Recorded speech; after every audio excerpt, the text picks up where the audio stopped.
We lived in an apartment in Hialeah.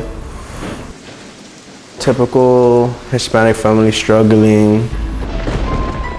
That was a little tough, you know, because everybody around you only knew, you know, how to fight, you know, being gangs and especially drugs, you know. My dad, we weren't close at all. Like, he would work all day, and when he'd get home, I just wouldn't talk to him, and I'd just be really mean to him when I was a kid. And growing up, I kind of took everything for granted, and I didn't really see how well we were, how well off we were. I was attracted to doing the wrong thing. I thought it was cool. There was a lot of like opiates right after high school. A couple of my buddies, they got into that, and that actually passed away. My dad went to prison when I was very young. He went away for 13 years for doing human trafficking. Growing up without a father was really rough. I got involved in drugs in high school. That's when I started hanging out with my older cousins, that they were already affiliated with gangs. As soon as I knew it, I was already being part of everything.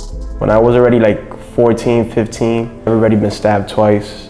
I've gotten my head broken a bunch of times. I've been arrested a lot of times as a juvenile.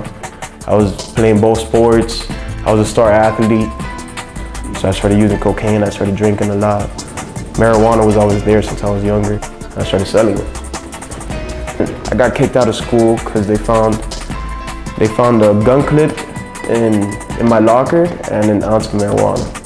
And this was my junior year when I already had 2 scholarships, one for St. Thomas and one for FAU. I've lost my scholarships and I was still addicted to drugs. The defining moment when I realized was when I got shot. There was 2 cops while they were shooting at me. I ended up getting hit. My little brother lost a thumb. And we all got arrested. I spent about 6 months in jail. Yeah, that's when it really opened my eyes. At least I thought it did. I was completely out of control. I had no grasp of my life. After high school, I started selling bigger amount, and I actually started selling harder drugs. And then I started selling cocaine, and that led to me started doing cocaine. I lost my house, I lost my car, I lost my girlfriend. I ended up overdosing. After I overdosed, I had nowhere to go. My parents said, if you go to rehab, I can let you stay back in my house. Next thing you know, that led here, at Here's Help. Our motto is recovery through education. We believe in simple terms, you can't just stop something. You got to do something else. So what we do is we help them catch up, and we help them provide the new life, something else. We speak the language, so to speak. This is not the Glee Club. At first, I did not want to be here. But after 2 weeks of sobering up and the counseling and the other kids are going through the same problem, I was like, maybe I'll change. Here's Help is making a break for me right now. You think you're in the right place? Do I think I'm in the right place? I definitely do. It's actually helped me a lot. At Here's Help, we have a holistic approach because we're not just addressing the addiction, but we're addressing the whole person. We're offering not just the traditional substance abuse education, but we're giving young men an opportunity to really see what they have not been working on and developing. I'm getting my GED here. It's actually pretty great. My GE teacher is awesome. We have a Dade County High School on the grounds. We have our own GED program.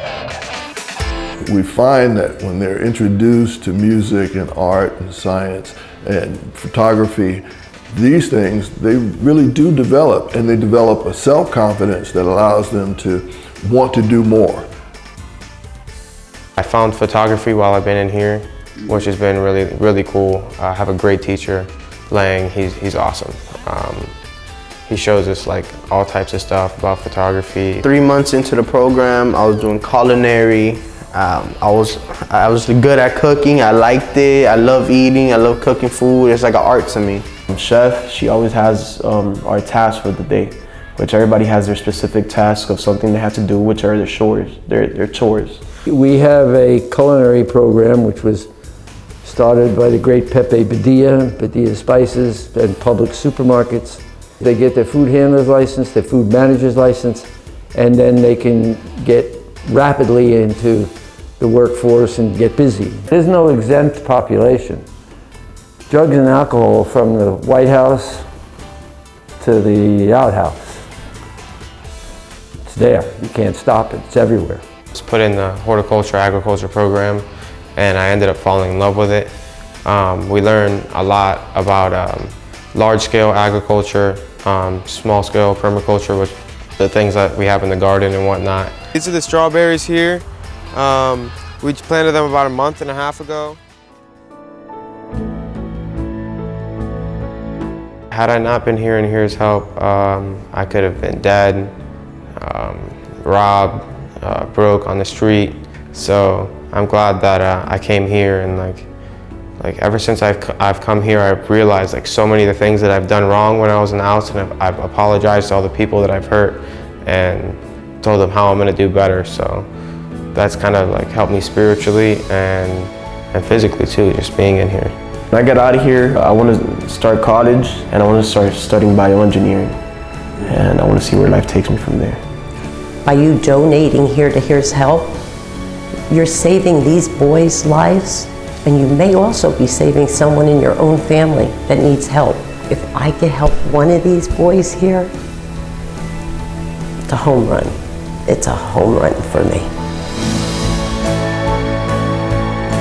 Without Here's Help, I would have been on the streets, homeless, and probably in jail, or probably another overdose and died. I would have been dead. Here's Help definitely saved my life. I'm holding back my tears right now. But